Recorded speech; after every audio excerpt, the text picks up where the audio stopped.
The provost knows me pretty well, and I wasn't sure what this introduction was going to be like. It's going to be very gracious and very clean, Chris.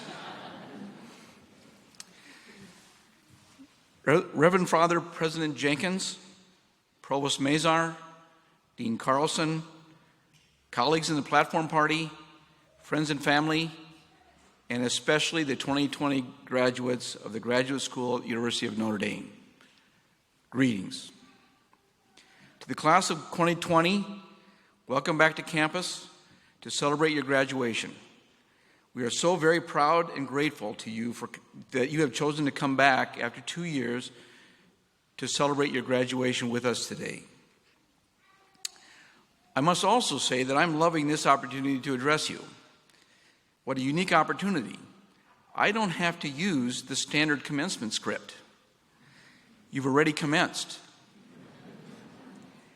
Since you've already made a lot of decisions and experienced many challenges and disappointments, instead of talking about a theoretical commencement, this is an opportunity to stand back and reflect together on the many happenings of the last 2 years as a model of what is to come.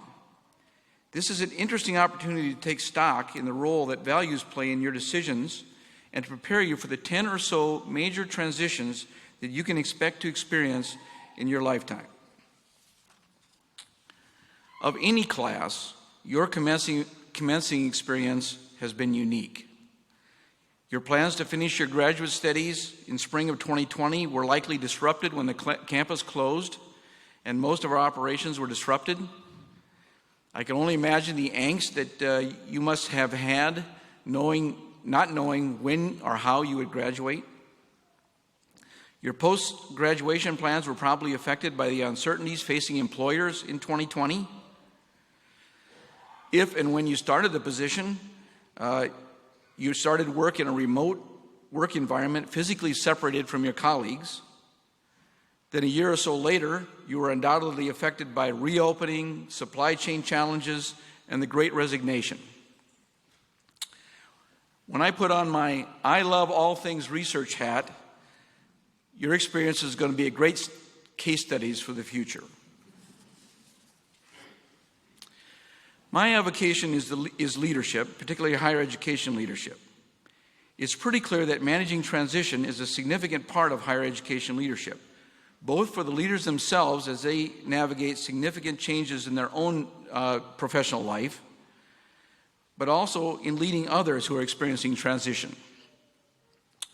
Imagine the department chair or dean that has to deal with faculty going through a mid-career crisis, or a faculty facing the transition of retirement. I'm not going to look over to my left here to see if anybody's smiling or groaning right now.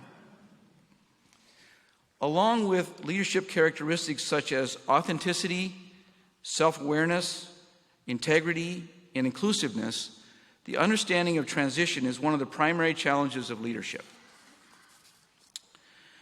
There is significant literature about transitions that all point to how critical a successful and complete transition is. My own personal favorite is the book by William Bridges called Transitions, Making Sense of Life's Changes. Bridges' thesis is that the transitions in life, both personal and professional, are a three-part process: an ending, an uncomfortable middle, and a new beginning. Applied to graduation with a graduate degree, that three-part process implies an ending of your graduate program, an uncomfortable middle to your next calling, and then an enthusiastic beginning of your next life. So, how's that all worked out for the class of 2020? The ending of your graduate school days is generally not the hardest transition you'll make. First of all, it's voluntary, unlike involuntary transitions you might face, such as losing a job or the death of a loved one. And most of you, I think, are very, very, very happy to have reached the finish line. So that ending should be pretty easy. But not everybody completes this phase easily. Some people don't want to leave their graduate program. They seek another environment as similar to the graduate program as possible. Or they continue to operate like a graduate student in their new role and fail to launch. or they attempt to maintain their identity as a graduate student. A young assistant professor told me just a few days ago that he would prefer to still be a postdoc working in the lab. He isn't sure he wants the responsibilities of writing grants and advising students. So how did this go for you? As you think about your own experiences, did you have a successful ending? Or are you still in the process of ending? The uncomfortable middle is the part of the transition where I worry the most about graduate students. Many students I've observed at the end of their studies don't put enough energy or thought into the uncomfortable middle. The simultaneous demands of wrapping up classes, exams, and a thesis, on top of the time demands of doing a thorough job search, generally mean that the deep contemplation needed for discernment takes a back seat. My own graduate students were pretty wild-eyed and obsessive when they're in their last year. They were going to finish their thesis no matter what. In this crazy finishing mode, many were also trying to secure a job. I've observed students who took the first opportunity offered, others who chose to do what others wanted them to do, and still others who chose to do what they dreamed of when they started their graduate program rather than what they were prepared to do by the end of their graduate program. A quick and easy decision often manifests itself in an unhappy first job experience. When I graduated with my bachelor's degree, I was told that 90% of newly graduated engineers changed jobs within the first 4 years. I didn't believe that was possible. But from what I observed, that number was about right. The retention statistics for second jobs was much better. It seemed like second-time job seekers made better decisions. Maybe because of the pandemic, some of you had an involuntary gap year. I'd be interested to know how perceptions changed as you navigated the uncomfortable middle in that gap year. And for all the parents that worried about that gap year, or the seemingly unhurried approach of your student not finding a job after all those years in college, maybe this isn't a bad thing. I'd certainly be interested to hear. For some of you that took jobs after graduation, I wonder how you might think, how many of you might think you're still in the uncomfortable middle, realizing that the current job isn't right and you're on the trajectory that really doesn't fulfill you. If so, you're not alone. There are many stories, including my own, where people come to the realization that everything about this job is pretty much as advertised, and it's exactly what you thought you wanted, but it's not what you're called to do. In my case, thank goodness that I stepped back and took another path. I have another example of the uncomfortable middle that you'll all relate to, and this one includes parents and spouses. What are you going to do with all that extra money now that you have a salary and don't have to worry about tuition? I can only imagine how totally, truly uncomfortable you are trying to transition your budget. If you're having trouble with the uncomfortable middle on this front, the Notre Dame Development Office will be in touch to give you some choices. William Bridges and others counsel patience in this uncomfortable middle. Many of these major transitions are the opportunity to transform yourself personally and professionally in some dimension. That transformation will take time and discernment. You have to detach to reattach. The uncomfortable middle is one time in particular where I hope that your Notre Dame experience will make a difference. Decisions in this uncomfortable middle are life-changing and should be made based on values. I'll come back to the decision-making process and the uncomfortable middle a little bit later. Finally, the third leg of the transition process is the new beginning. The literature says, and my observations confirm, that if you're conscientious about your ending and the discernment in the uncomfortable middle, you will start the new phase of your life with enthusiasm and commitment. Very early in my career, I noticed that people who were still agonizing over whether they had made the right job decision tended to hedge on committing to a new role. Their success and their happiness in that new role didn't match those that were all in and committed. In sending off my own graduate students, I always advise them to make a commitment to the job for some predetermined period of time, then stick their head up and assess whether the path they were on was the right path.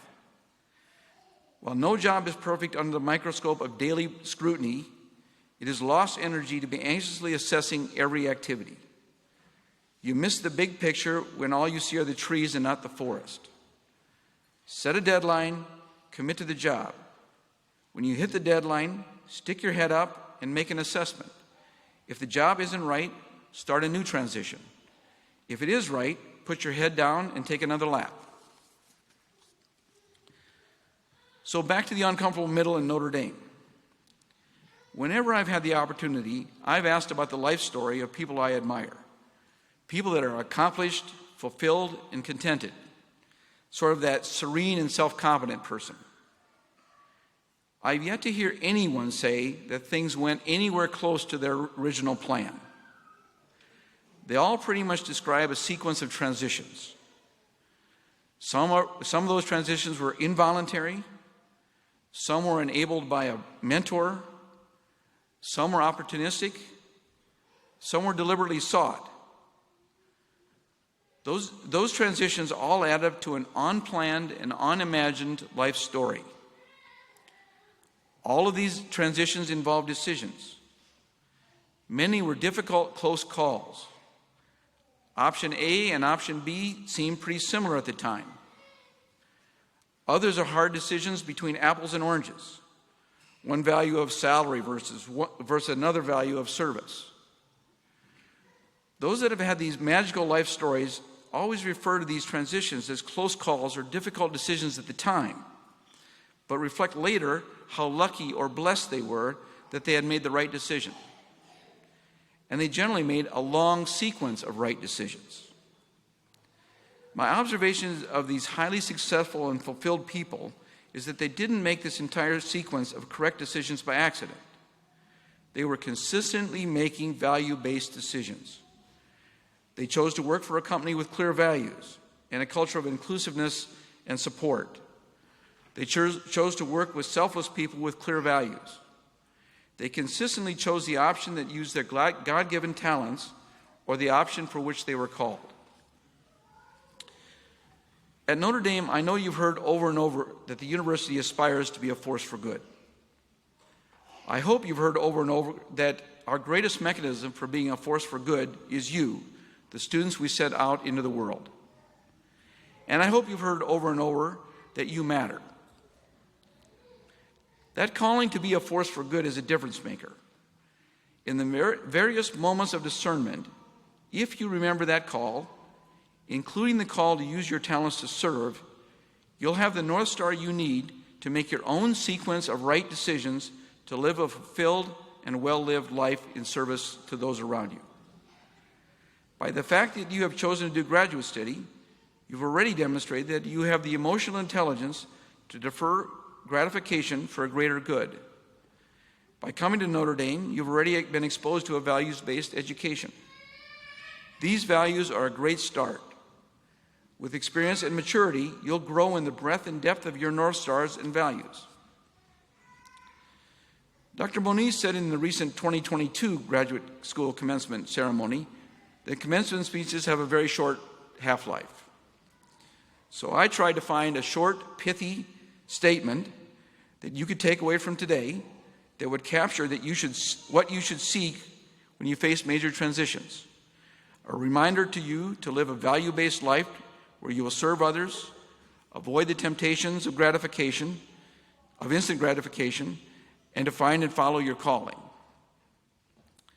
I believe that when your aspiration matches your calling, when your aspiration aligns with your calling, you will experience a state of happiness, satisfaction, pride, and well-being, regardless of how challenging that job might be. What would you call that? The best term I could come up with was joy. Joy seems like a good term for a combination of happiness, satisfaction, pride, and well-being. So the catchphrase I offer you today is, seek joy. The path to joy is not the easiest path. It is not the path of continuous happiness or the path that might bring you the most fame. But I definitely also believe that if you are truly self-aware, The path of joy will also not be the hardest path, because you will be doing what you know how to do and what you are called to do. In the 10 or so major transitions you will face in your life, I urge you to remember the 3-step process of transition. Remember to be patient and deliberate, particularly with the uncomfortable middle. And when you are looking for a North Star to help you make the right decision among various potentially good options, seek joy. Let me close by asking that you keep in your prayers Dean Carlson as she transitions to her new role as provost at the University of Delaware, Provost Mazar as she transitions back to her role as senior associate provost in July, Provost-elect John McGreevy as he transitions the role of provost at Notre Dame in July, and for me as I consider my transition out of the role of vice president for research at Notre Dame and enter my own uncomfortable middle. May God bless you, and remember, seek joy.